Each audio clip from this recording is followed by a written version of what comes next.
Indian labour conference के बारे में डिस्कस करेंगे इस लेक्चर में। ये रिसेंटली न्यूज में है। क्यों? क्योंकि जो भारतीय मजदूर संघ है, एक लेबर यूनियन है भाई साहब, जो मजदूरों की भलाई के लिए काम करती है, यानी कि जो मजदूरों की जो भी डिमांड है, ये मजदूरों की डिमांड को गवर्नमेंट तक पहुंचाती है। एक तरह से बिचौलिए ही होते हैं। भारतीय मजदूर संघ ने बोला है, लेटर लिखा है प्राइम मिनिस्टर को कि प्राइम मिनिस्टर साहब, हमारी मीटिंग बहुत समय से नहीं हुई है, हमारी मीटिंग कराइए, यानी कि इंडियन लेबर जो कॉन्फ्रेंस है वो कराइए। ये मीटिंग होती है, बहुत सारी जो मजदूर संघ लेबर यूनियन आती है उनकी मीटिंग होती है, और इसकी भी होती है इंडियन लेबर कॉन्फ्रेंस की। तो इंडियन लेबर कॉन्फ्रेंस को एक तरह से ये क्या है, क्यों किया जाता है? क्योंकि इंडियन जो पार्लियामेंट है, हमारे भारत का जो संसद है, उसने इंटरनेशनल लेबर ऑर्गेनाइजेशन, एक संस्था है, यूनाइटेड नेशन की एक एजेंसी है यूनाइटेड नेशन की। इसके बारे में हमने स्पेशल लेक्चर लेके पढ़ा हुआ है। तो ये लेबर के जो फायदे के लिए काम करती है, रूल स्टैंडर्ड वगैरह बनाती है पूरे वर्ल्ड वाइड। तो इसकी एक ट्रीटी है, कन्वेंशन है, जिसका नाम है कन्वेंशन नंबर 144, जो लेबर से संबंधित है। लेबर के जो राइट है उनको इंश्योर करने के लिए, जो मजदूर हैं, वर्कर हैं, उनके अधिकारों को संरक्षण करने के लिए कन्वेंशन है। तो इंडियन पार्लियामेंट ने भाई साहब इसको रेटिफाई किया हुआ है, मतलब प्रमाणित किया हुआ है, साइन भी किया हुआ है, और इंडियन पार्लियामेंट में प्रमाणित भी किया हुआ है, रेटिफाई मतलब पास किया हुआ पार्लियामेंट में। तो जब पास किया हुआ है तो इंडिया की ये लीगल ऑब्लिगेशन बनती है कि उसका ये क्या है, इसकी मीटिंग करानी है, इंडियन लेबर कॉन्फ्रेंस की मीटिंग करानी होती है, ताकि जो ट्राईपार्टिएट मैकेनिज्म है उसको स्ट्रेंथन किया जा सके। ये ट्राईपार्टिएट मैकेनिज्म क्या है? इसमें क्या है, देखो गवर्नमेंट भी पार्टिसिपेट करती है इस मीटिंग में, और वर्कर भी, वर्कर जो कर्मचारी हैं, लेबर, और एम्प्लॉयर भी। एम्प्लॉयर कौन है? मालिक, जो नौकरी देते हैं, कंपनी के मालिक, वो भी, यानी कि तीन इसमें रिप्रेजेंटेटिव होते हैं, गवर्नमेंट के, कंपनी के, और वर्कर मजदूर हैं जो। तो इसमें एक मैकेनिज्म है जो इसमें डिस्कशन करते हैं कि क्या मजदूरों के लिए क्या आप कर सकते हो, उनके राइट को सुनिश्चित करने के लिए, इंश्योर करने के लिए। तो ये पहले पढ़ते हैं इंडियन लेबर कॉन्फ्रेंस के बारे में, जिसे लेबर पार्लियामेंट भी कहते हैं, कंट्री का, हमारे देश का लेबर पार्लियामेंट। ये बना था, जो इंटरनेशनल लेबर कॉन्फ्रेंस है, इंटरनेशनल लेबर कॉन्फ्रेंस है जो, ये भी एक अपेक्स लेवल की ट्राईपार्टाइट मैकेनिज्म है, जिसमें गवर्नमेंट, एम्प्लॉयर और वर्कर पार्टिसिपेट करते हैं। और इसी के तर्ज पे बनाया था हमारा जो लेबर पार्लियामेंट है, Indian labour conference, Indian labour conference. तो ये क्या है, जो इंडियन लेबर कॉन्फ्रेंस है, ये कंसल्टेटिव कमेटी है, एक तरह से मिनिस्ट्री ऑफ लेबर और एम्प्लॉयमेंट के लिए। जो मिनिस्ट्री ऑफ लेबर है वो किस लिए काम करती है भाई साहब? मजदूरों की भलाई के लिए कुछ स्टेप लेती है, नियम बनाती है, स्टैंडर्ड तैयार करती है, नॉर्म्स बनाती है।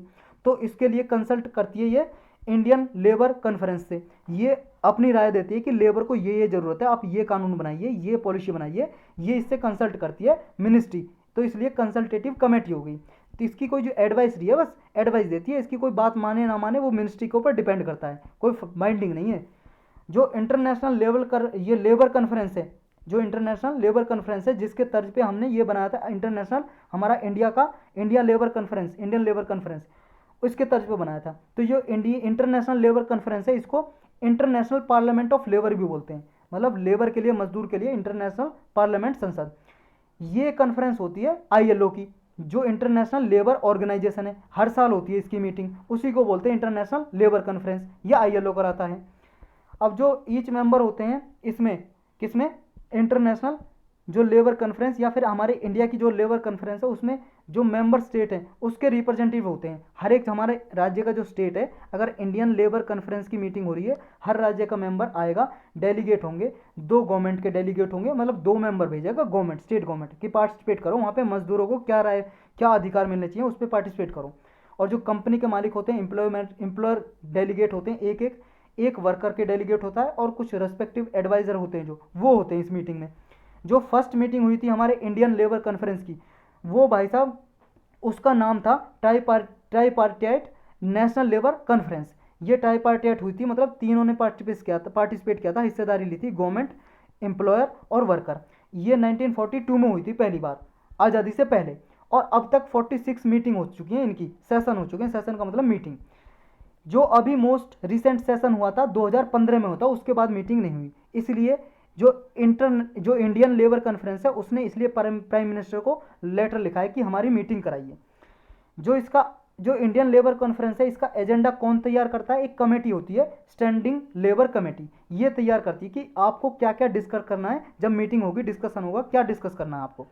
इसके फंक्शन क्या होते हैं? देखो, जो इंडियन लेबर कॉन्फ्रेंस होती है, ये सिर्फ एडवाइजरी नेचर की होती है, गवर्नमेंट को एडवाइस देती है कि वर्किंग क्लास के लिए आपको क्या क्या इशू है, उनको क्या क्या प्रॉब्लम है, उन इशू को सुलझाने के लिए कैसी पॉलिसी बनानी चाहिए, कैसी स्कीम योजना लाओगे, ये सब बताती है। इसके मेंबर कौन होते हैं? इंडियन लेबर कॉन्फ्रेंस के।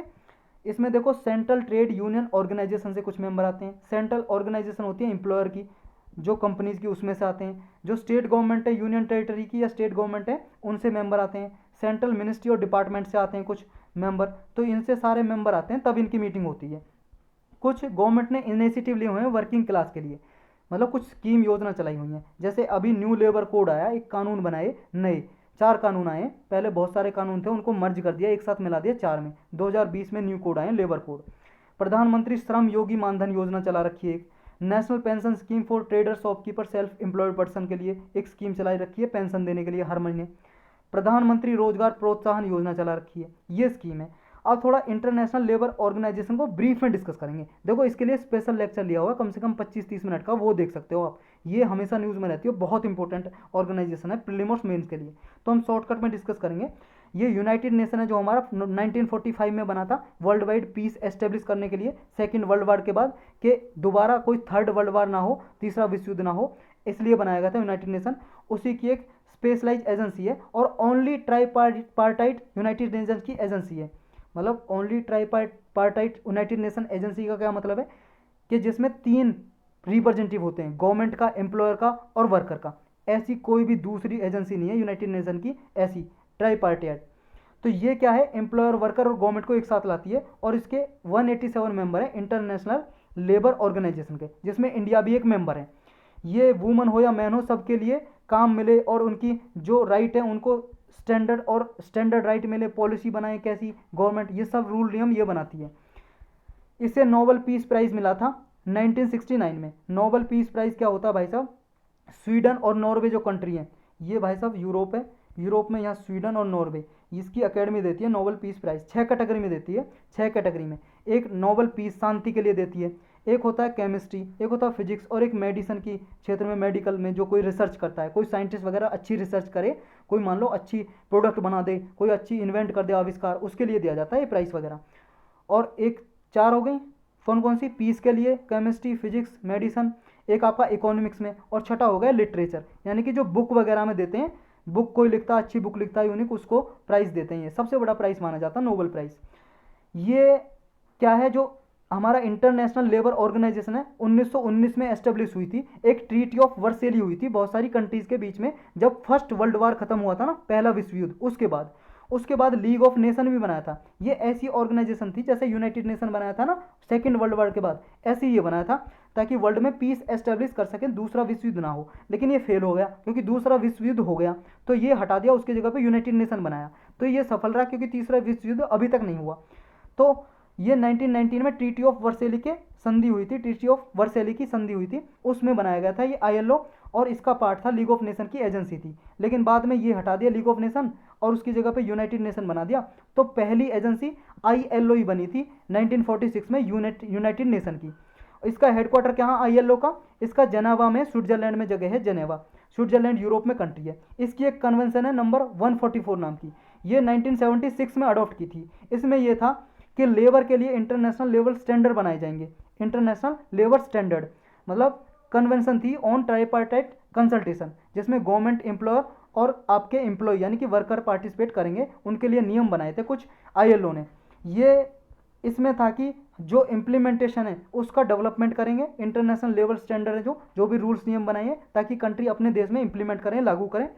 और इसका काम क्या है, जो इंटरनेशनल लेबर स्टैंडर्ड है नेशनल कल्चर में आए, वो कोई भी कंट्री अपनी कल्चर में उन्हें अडॉप्ट करे, और सोशल डायलॉग में उन्हें क्या है, एक तरह से प्रमोट करे, सोशल और इकोनॉमिक इशू जो उन्हें सुलझाए, और वर्कर के राइट को इंश्योर करे। तो यही सब था इस लेक्चर में बस।